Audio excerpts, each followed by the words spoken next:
scoot that one. Yeah, you can take Jack's there. You got two, Hopefully. Jeff. Okay, that's just as dangerous.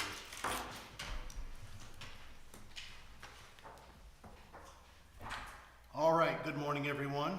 Today is Thursday, April 9th. This is the April meeting of the Lawrence County Redevelopment Commission.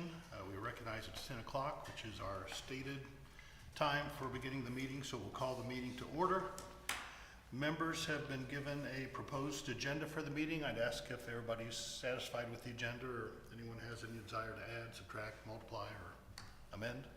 Good. All right, we're good with this agenda, so we'll move forward. First item on the agenda is the approval of minutes from our March meeting. The minutes were presented, circulated to folks in advance. Does anybody have any motion, comments, etc. regarding the minutes? Motion to approve. All right, Rick, I've got Rick down for the motion to approve. Second. All right, I've got Wally for the second, so we've got a motion and a second. Any further discussion? Hearing none, we'll call for the vote. All those in favor of the motion to approve the minutes as presented signify by saying aye. Aye. Opposed, like sign. Abstention, like sign. The motion passes 4-0. Next item is approval of claims. I didn't know if we had any or not. Nope. All right, no claims to come before us, so we're good to go. Right on down to number 4. Kyle is here from Baker Tilly to make a couple of presentations to us. I'm going to suggest we just flip-flop. We do the annual TIF report first and then the Shell Building bond update after that. So let's go, if that's okay with everyone, we'll let Kyle go ahead and start us off with our TIF report, and everybody's got a copy of that in front of them that they can refer to. Yeah, that's the PowerPoint. This is Kyle Carlson with Baker Tilly. Thanks for having me here today. We serve as municipal advisor for the county and for the Redevelopment Commission. We help the RDC with the TIF reporting requirements, and this is one of them. This is a report on 2025 activity, so it's looking back. We'll come back probably in a couple of months for the TIF annual meeting that'll look forward and kind of project the TIF out a little bit. This is just more of a historical view. So if you guys have any questions as I'm going, don't hesitate to stop me. But if I turn to slide 2, this is good to have. It'll show you all the reporting requirements that we assist with. The first big one being this report, which is called the TIF Management Report, or April 15th report, because that's the due date. Basically, this gets provided to the council and goes on and is submitted online on Gateway as well. And Jeff's going to be presenting it later on to the council as well. But there's some other reporting requirements on here as well that we assist with. The pass-through determination by June 15th if any of the assessed value is going to be passed through to the overlapping units. TIF neutralizations, which I'll get to in a little bit. A spending plan, and then the RDC annual presentation to taxing units. That's the summer meeting that we would come back to, and then we would invite all the overlapping units to come to the meeting if they would like. So I go to slide 3. Just a couple TIF reminder mechanic slides here. Basically, I mean, you guys just have one TIF area, the Lehigh area, that was created in 2021. So at that time, the assessed value was kind of locked and in this gray box, the space assessed value, and has continued to be passed through to the overlapping taxing units, is not captured as TIF. Any real increases from 2021, whether that's construction or abatement roll-off or things like that, that incremental value times your tax rate after factoring in circuit breaker is the TIF dollars that you receipt in. Those can be spent in serving and benefiting your economic development area, as long as the project is in your economic development plan. Now, you can easily amend your economic development plan if you had a project, and I think you have in the past, that you wanted to add to it and you didn't think that the plan covered it.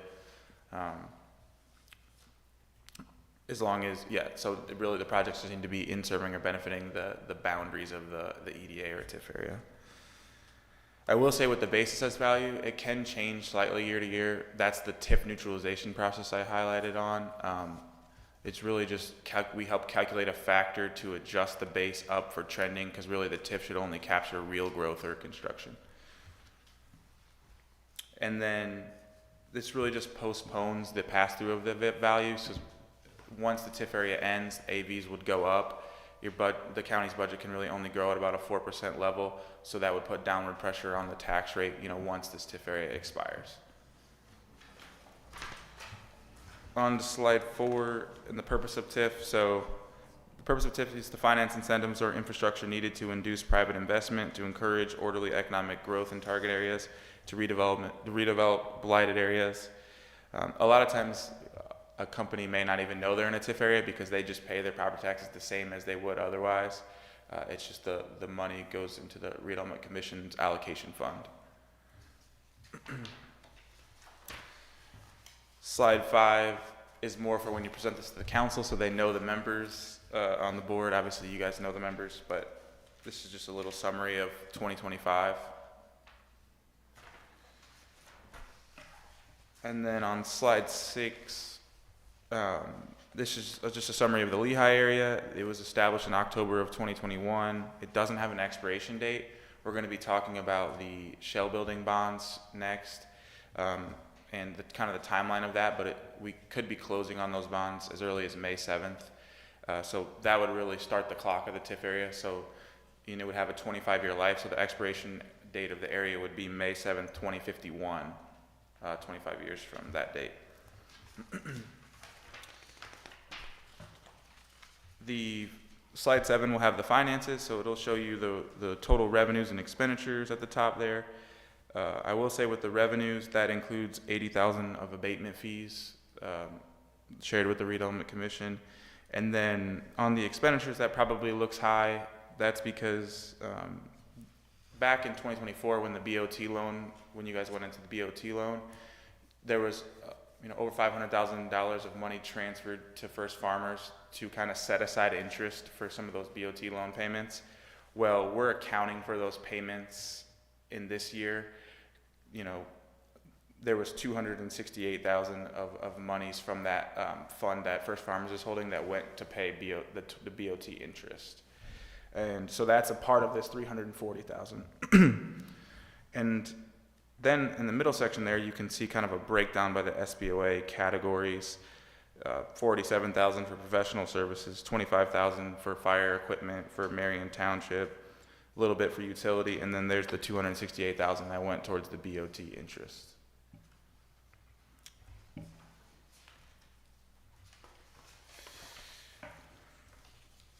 And then on slide 8, this will give you the TIF balance for Fund 4301 as of the end of 2025, about $1.4 million.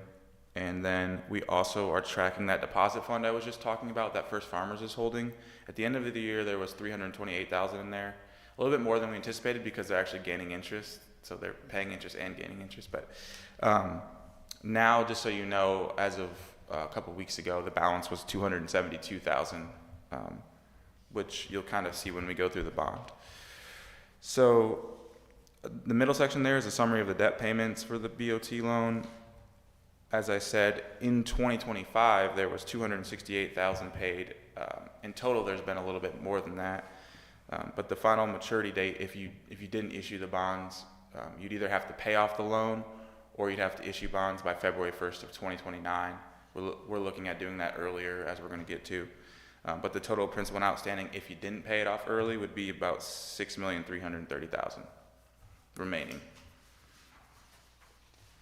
And also, I would point out that the maximum principal amount that was approved was $5,196,000, but the total amount that was drawn was $5,075,000.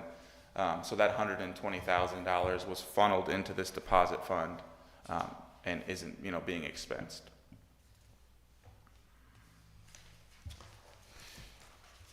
And then this last slide is just our contact information. If you think of questions after, don't hesitate to call us or email us anytime and we can help answer those questions. So just wanted you to have that.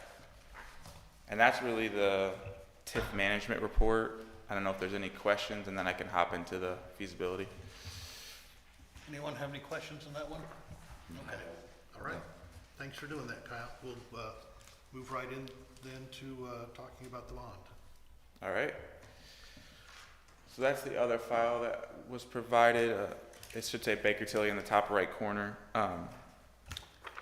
And I know Heidi Amsbaugh, who works with me, and most of you know her. She was here maybe 2-3 months ago, I think, and went through some of the numbers. This is just an update on the numbers before we go out to bank. So I'll just start with, hopefully after this meeting, we're situated to be able to send the request for proposals for the bonds out to various local banks and other banks in the state that would be interested in this kind of financing. And then we would give them, if we sent that out today, we'd give them 2 weeks to respond. So they would respond by April 23rd. And then from there, we'd work, with the county to pick the purchaser based off of interest rate and call provisions and some other things that would be best for the county. And then we would close 2 weeks after that, which would be that May 7th date that I pointed out. So we could have the money in hand to pay off the loan as early as May 7th. So that's what this feasibility will illustrate. I'm gonna skip to page 5, because really page 2 and 3 and 4 are the detail behind what's on page 5. So on page 5, the Lehigh TIF area has real property and personal property. Personal property being self-reported equipment that's movable that they report on. They actually have a lot of equipment in their facility. So you'll see a column on real property and a column on personal property, and you'll notice from 2026, if you look at the total column, an increase from 638,000 all the way to 3.7 million by 2036.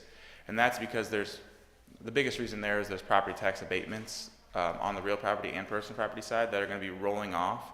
And as that assessed value comes back, that's going to generate more TIF dollars. And so we're factoring that into our calculations here. And we actually were provided the personal property forms from the company to be able to provide accurate estimates. I will say the farther you get from today, they are estimates. There could be personal property that they put out of service, or things could happen, especially with personal property. So just remember that. But on then from there, let's actually skip to page 8. Sorry to go out of order, but page 8 is going to show you the TIF revenue stream against our estimated principal and interest on the bonds. So the first column there is going to be the same estimated tax increment that you would have saw on page 5. Then we're going to set aside $5,000 for TIF administrative fees every year, and you're going to get to a net tax increment.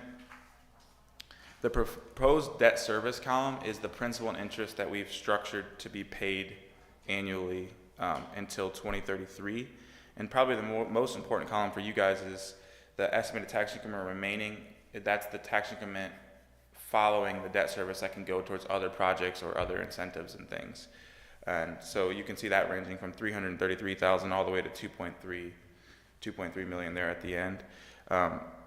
We're only looking through 2033 because we are targeting a final maturity on the bonds of August 1 of 2033. So it's about a 7-year bond. And really that was targeted to shorten the bonds as much as possible to limit the interest exposure. Kind of like having a shorter mortgage on your house. That's going to be better if you can do it.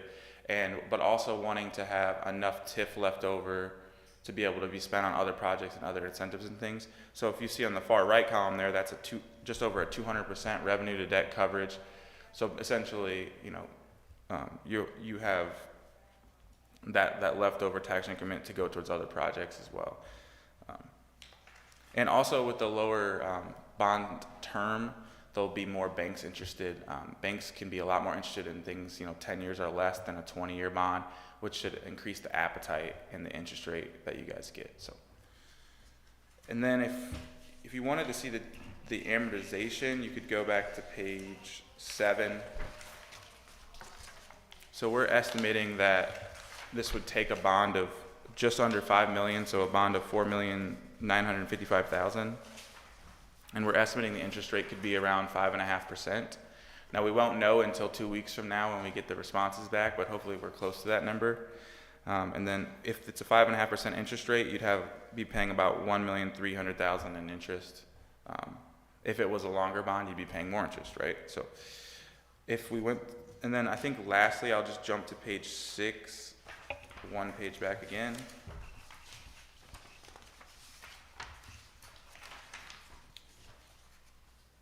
And this is just going to show you the project cost and funding. So at the top there, that principal payoff amount, remember there's the BOT loan is $5,075,000. So that top line is, this bond is going to pay off that $5,075,000. There's also a little bit of interest that will need to be calculated from the last interest payment until May 7th. That's estimated to be $88,000. So to pay off the BOT loan, it would be $5,164,000 to redeem that. We'd also need to fund just some cost of issuance expenses, for our firm, legal counsel, and some other things. So we're estimating that about $63,000. So you'd have a total project cost of $5,227,000. That would normally be covered by just the bond, but remember I had said that there's $272,000 sitting over at First Farmers that can also go into this transaction. So we were able to lower the bond because of that, and so the estimated bond size is that $4,955,000 to cover the cost above.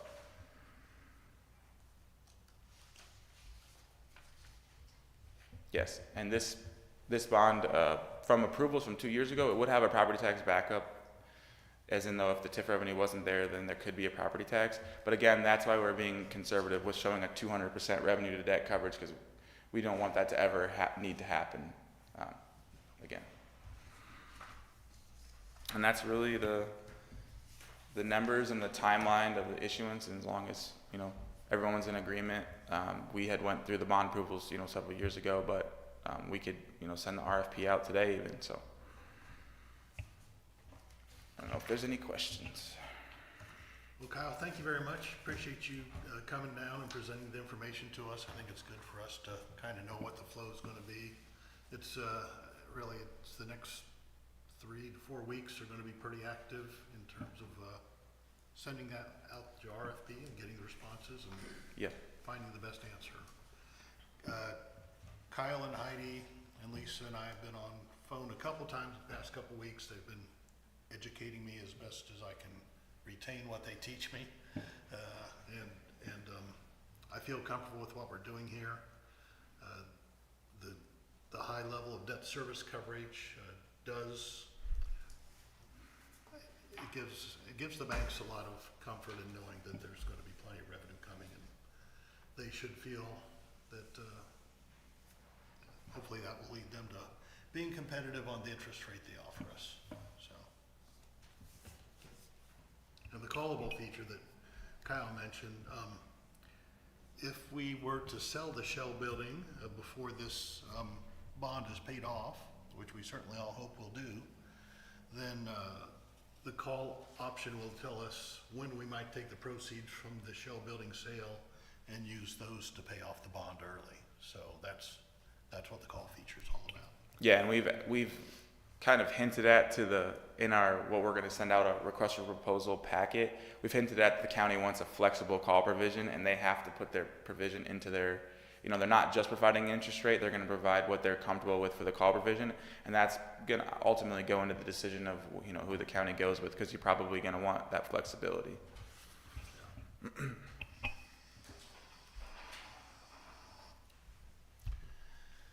Any questions for Kyle or comments?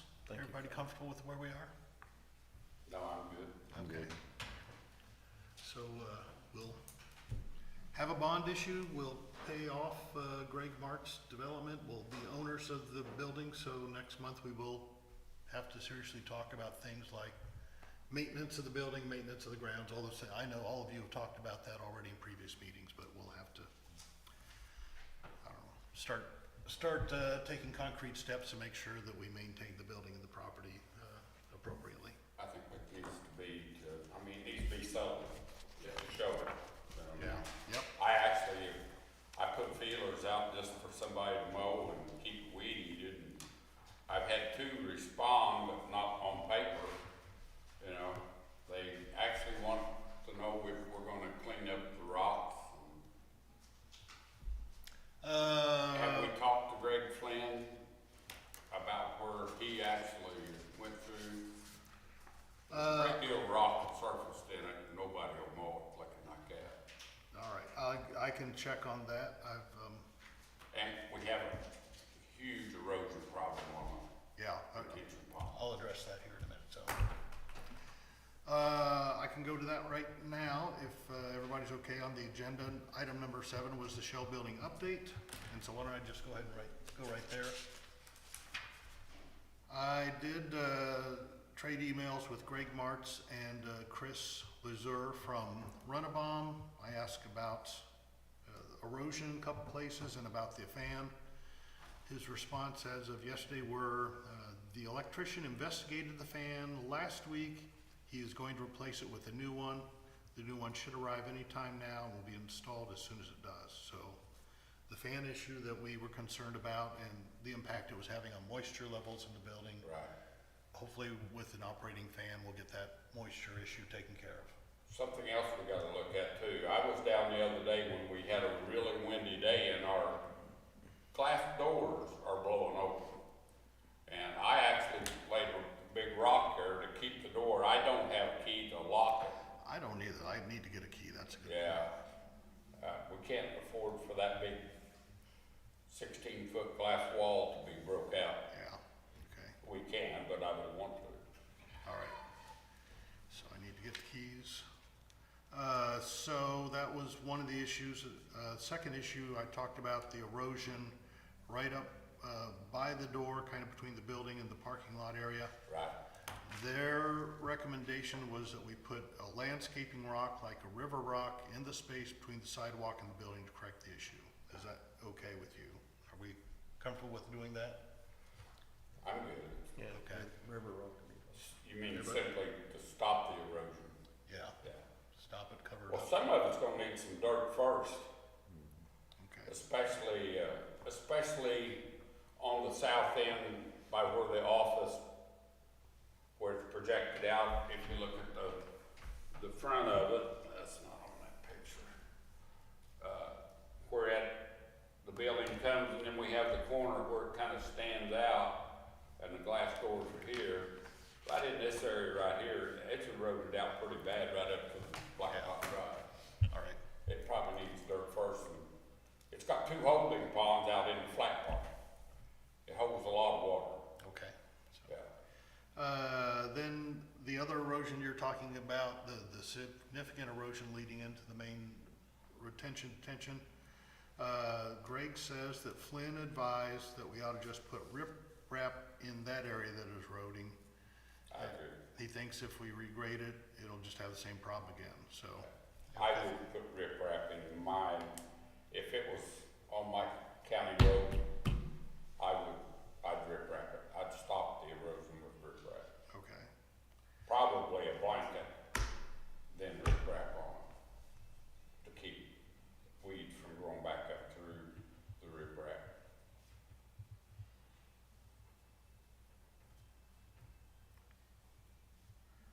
all right, so that is, follow through on that part What of, about the insulation on that one wall? you did ask about that. Cause you got The 3 west- walls insulated on that and the roof, but that one wall, It's insulated. I went back and looked. it is, Yeah, it's actually a panel. It's insulated panels. After you brought that to my attention, I went back just to look. And it's, when they build the panels, they're insulated about so. Not a lot, but it's insulated. That, cause that was That the sounds wall familiar. that seemed to have the most water on it, that Rex was talking about. Yeah.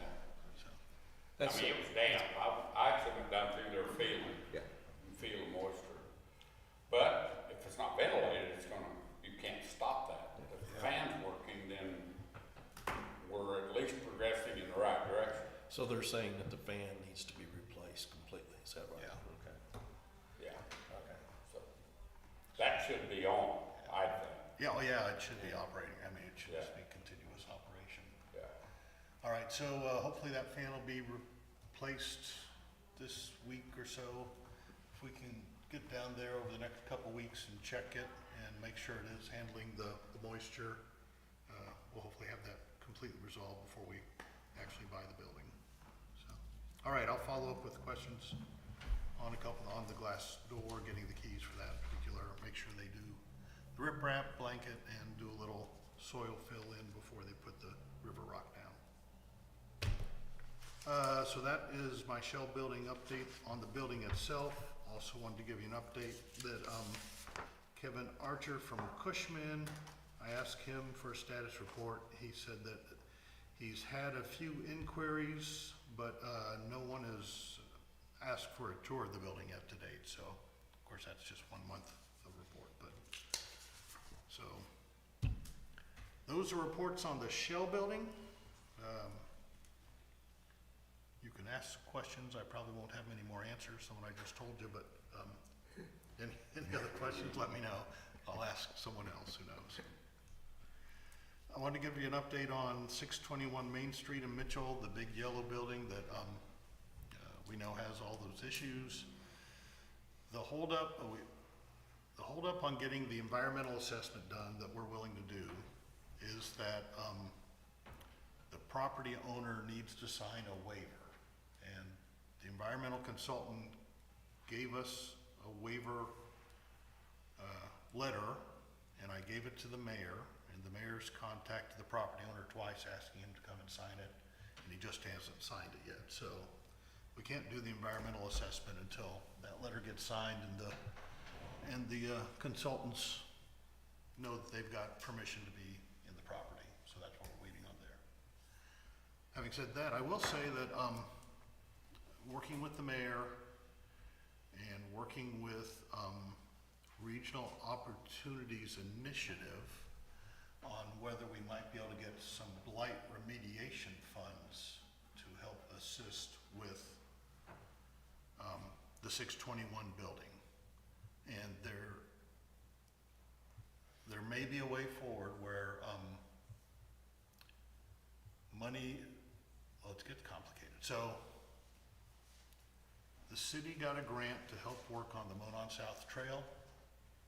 We may be able to use part of that money on this building to rehab part of the building so we can build public restrooms for trail users and other members of the public.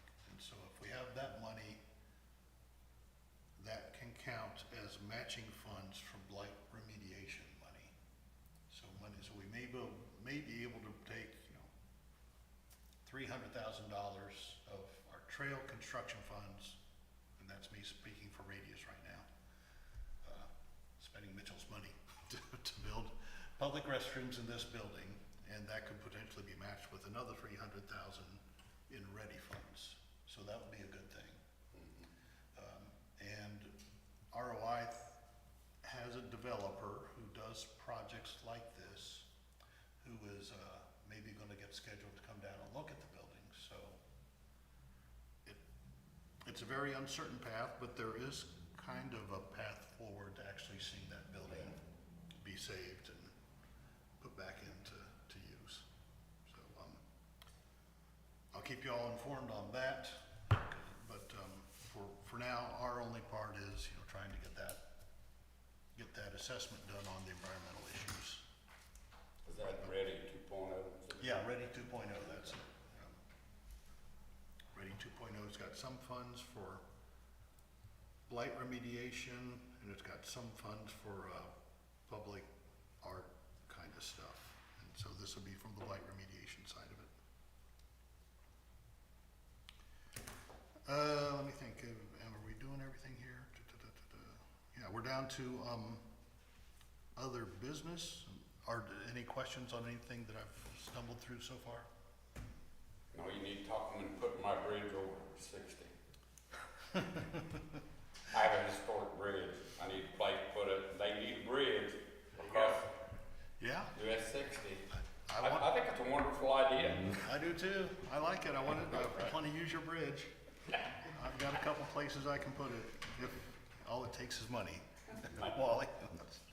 On other business, I did want to let you know that I've had another update from Richard Burton regarding that property in Mitchell along Highway 60 there. So died this last week. Okay, so he's continuing to take steps to make that developable and sellable. His primary goal is to see that property developed with commercial kind of stuff and with a hotel in particular. Right. So he's got 6 or 7 lots he's got divided out of there 2 lots he wants to set aside for a hotel. In particular, that's his flagship property that he wants to bring in, and he's talking to hotel providers. He still thinks, he still would like to come to us, the redevelopment commission, and ask if we can provide any financial assistance to help with installation of some of the infrastructure they're going to need. I've told him, we've all told him that this year the redevelopment commission doesn't have any money left over, so we can't do anything this year. But Kyle's generously let us have some money next year from TIF, so we may be able, in a position next year to provide some kind of financial assistance.